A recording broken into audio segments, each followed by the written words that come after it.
This thing just reeks of slow. It just absolutely stinks. Let's install the XUB-80. Let's do it. Alright, let's get started. Now the easiest way to do this install is with the bike upside down. I like to remove the SW102 just so it doesn't get crushed when you flip it upside down. Right now we're going to remove the battery. I like to use a nice little flat blade and give it a little jiggle.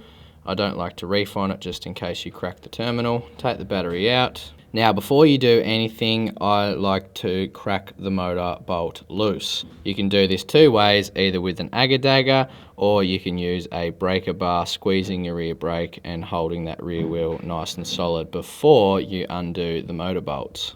Now in my case, I've got an agar dagger, so it's pretty easy with the motor bolts removed to undo the sprocket. Now we're going to remove the bash guard. 4 bolts there. Then we're going to unplug the plug going to the bash guard, which is your 12 volt. Then we're going to unplug our motor cable. Then we're going to undo our phase wires.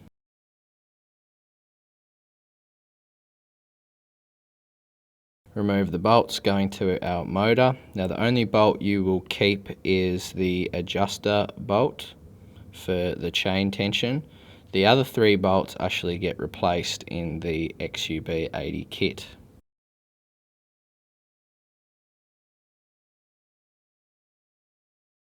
I'm just going to unplug the kickstand sensor, get that out of my way, take the chain off or belt, take the sprocket off or pulley and remove the motor. Now we can drop in our XUB-80. Right, so now you want to grab one of the small bolts in your kit and put 1 shim between the motor and the frame. Now I'm going to start to put the sprocket on, only because it's a bit easier if the motor has plenty of wriggle room and flex. Flick the chain on. I'm going to put it on the small sprocket first, and I've got it half off the big sprocket. Then I'm going to spin the rear wheel and flick it up onto the big sprocket.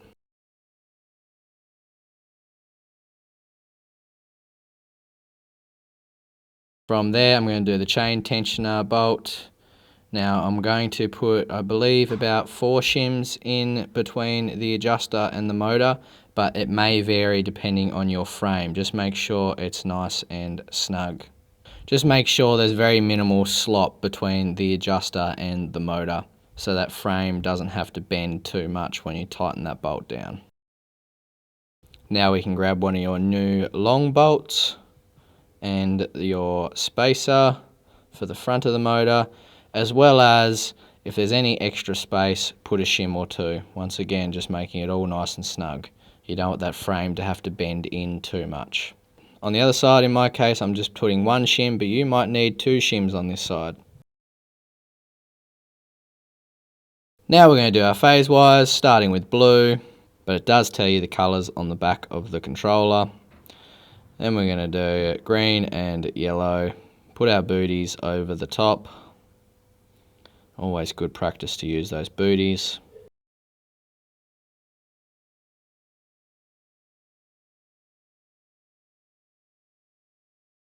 Then we're going to do our chain tension. So we're going to undo the 10mm bolt and tighten up our chain with an Allen key. And I like just a little bit of movement in the chain. I'm spinning the rear wheel just to check chain tension, because obviously it's going to be slightly different in different spots of the chain.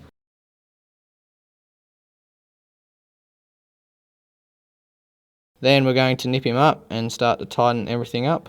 Really reefing on those motor bolts to make sure they're nice and tight. You don't want your motor coming loose.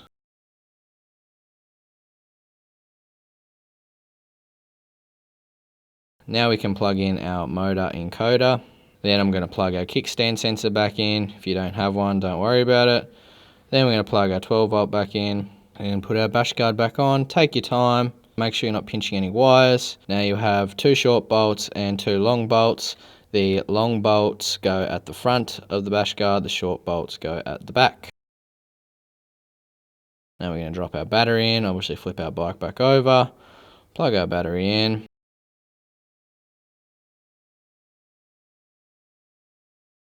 Put our seat back on and we're ready to set him up. All right, so we've now installed the XUB-80. Let's set it up. Let's get in the app. It's nice and simple. There's a few steps we got to do.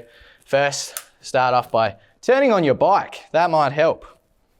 All right, then we're going to press search. Search for our bike. Click on our bike. Oh, it's rocket science, I tell you. Go to settings, and we're going to go to general.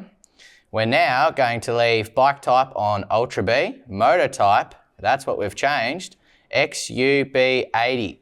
Now the rest we can pretty much leave the same. We're on 410 amps there, or 400 amps. That's the max that this BMS can handle, but read your battery specs. Your battery might be different. If you're running stock battery, you'll want to select stock battery. So if we go back up, and let's go to battery model, press on that. Here we go, stock Suron Ultra B, right? Press on that, and that's straight away going to set your amperage. So you won't have to touch it. Your maximum there is 200 amps, but we are running upgraded battery. So EBMX, Suron Ultra B battery there, and then we can turn it up to what we want, which is 400, and press save. There we go. Now that we've pressed save, we've obviously installed the new motor, so it's going to prompt us to calibrate our encoder. Press yes and press start. Make sure that wheel isn't obstructed in any way and just let it go. If that wheel is obstructed in any way, shape or form, it will fail. It might say successful, but it might have actually done a failed encoder reading, which will leave you with notchy throttle and just stuff you don't really want. So just make sure that wheel isn't obstructed. Right, we are now successful. Press OK, save again, just good practice. Now what we can do is we can put our bike up into mode 1, and our wheel is going backwards. So let's scroll down and we can go motor direction, press anti-clockwise, press save, OK. Now we're spinning the correct way. So if you do want to run 40 kilowatt, get in contact with support@ebmx.com, and Bridger or one of the guys will help you out with getting unlimited power. You have to know that code in order to get your battery model to unlimited. Once it's at unlimited, you can go all the way up to 500 amps. And this is how you unlock the big boy power of the Ultra B when you have the full upgrade kit in the bike. So we can press save, we can come back out, and we can go to modes and levels, and now you can turn it all the way up to 40 kilowatt at 1000 phase, which is pretty dang cool, and press OK. And there we go. So there you go, XUB-80 installed, ready to rip. Go have some fun, get out there, pop some monos, flick some big jumps, flick some big whips, get amongst it, get around it. We'll see you in the next one.